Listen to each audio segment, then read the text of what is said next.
বিবাহিত হলে যেমন আপনার কারো সংসার ভাঙবো না, যাদের বউ মারা গেছে বা বউ চলে গেছে এরকম হলে আমি রাজি আছি, তাছাড়া নাহলে মানে অবিবাহিত ছেলে হলে যথেষ্ট।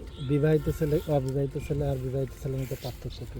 আসলে বিবাহিত অবিবাহিতের মধ্যে কোনো পার্থক্য নেই, ঠিক আছে, কোনো পার্থক্য নেই। কিন্তু আমি তো বলেছি যে বিবাহিত অবিবাহিত হলে আমার কোনো সমস্যা নেই, কিন্তু আছে না যে যাদের বউ আছে সেরকম ঘরের সংসারে আমি যাইতে চাই না, বা চলে গেছে এরকম হলে আমার সমস্যা নেই, আর সিঙ্গেল হলে ছেলের সমস্যা নেই।